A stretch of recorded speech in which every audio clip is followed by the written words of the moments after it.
Amis du jour, chalutations. Pour les petits nouveaux, moi c'est Sekhmet et je vous souhaite la bienvenue dans mon podcast littéraire. Dans mon émission, je vais tenter 3 fois par semaine de vous donner envie de découvrir des livres de tout poil, récents et moins récents. Alors, si ça vous tente, c'est par ici la suite.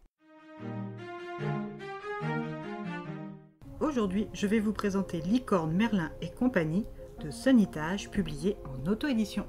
Dans ce 3e tome de la saga Oracle Magie & Co, nous allons repartir pour la Nouvelle-Orléans. Mais attention à vous si vous n'avez pas encore lu la quête.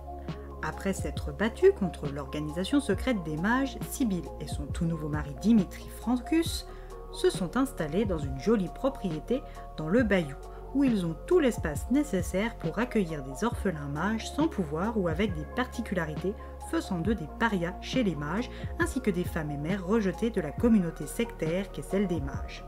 À ce jour, 18 petits pensionnaires de 7 à 8 ans y séjournent. Sibylle les initie à l'art de la fabrication de filtres à base de plantes qu'elle vend ensuite sur leur site internet dans le monde entier.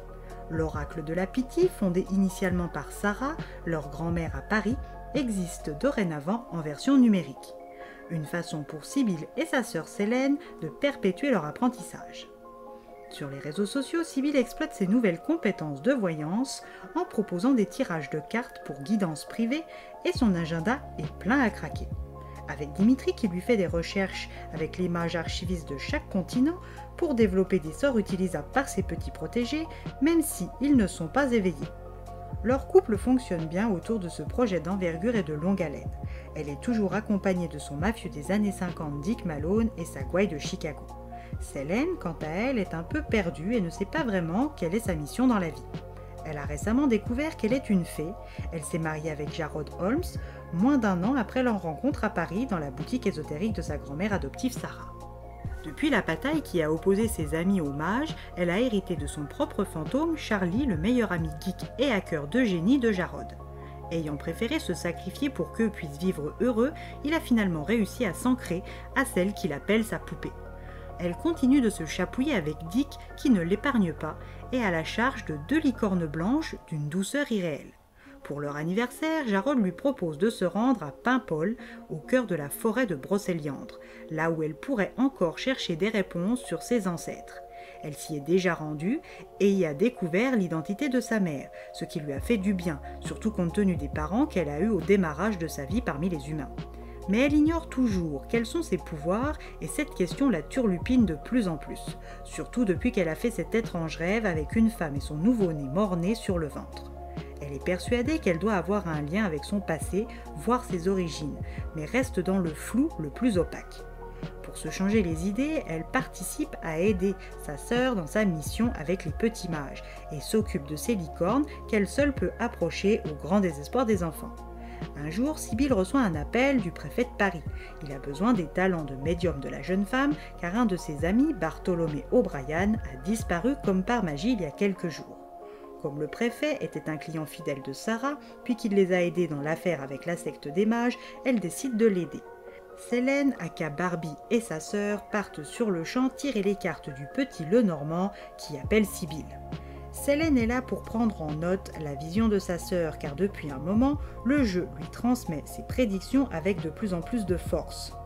Sibylle est tapée, elle énumère fusion sous la lune, monde caché oublié, pacte avec l'archer, voyage avec les forces ancestrales, remontée aux temps obscurs, libérer le cœur scellé, sacrifice pour restaurer le cycle de la nature, relier les flux de l'univers, équilibre retrouvé avant de s'effondrer inconsciente sur sa chaise. Célène est paniquée et très inquiète pour sa sœur. Le temps que la médium se remette de sa vision, le reste du groupe discute des prédictions. Les jours suivants se déroulent sans heurts jusqu'à ce qu'elle décide de monter sur le dos d'une des 2 licornes. Si au départ l'animal semblait accepter ce contact, elles se sont ensuite mises à galoper, puis à s'élever dans les airs. Célène, qui est accrue et n'a jamais fait d'équitation, s'accroche du mieux qu'elle peut, surtout quand elle s'envole à plusieurs mètres du sol et tournoie dans les airs. Charlie, qui est avec elle, essaye de la calmer, mais quand il voit, comme Célène, la seconde licorne foncer sur elle pour la blesser de sa corne, le calme le quitte aussi, et encore plus quand elle est expulsée en plein vol. Sa capacité à se matérialiser dans le monde réel lui est bien utile pour ralentir la chute de sa poupée. Jarod arrive au moment où elle touche le sol. Les licornes les encerclent et blessent Jarod, lui aussi au bras. Leur sang se mélange sous une pluie de paillettes de licornes. Cette fusion lui donne maintenant un droit de toucher les licornes et d'entendre les fantômes de Dick et de son ami Charlie, chose qui lui était impossible il y a quelques heures seulement. Est-ce que ce rituel serait la première prédiction de sa sœur, la fusion sous la lune? Que va-t-elle déclencher d'autre? Comment vont se manifester les autres prédictions de Sibylle? Obtiendra-t-elle toutes les réponses qui lui manquent? À vous de suivre Célène, Jarod, Dimitri, Sibylle, Charlie et Dick pour le savoir.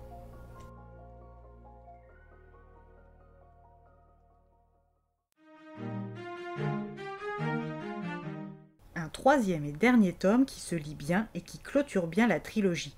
Un agréable moment parsemé d'actions et de révélations aux côtés des personnages que l'on a appris à aimer au fil des tomes.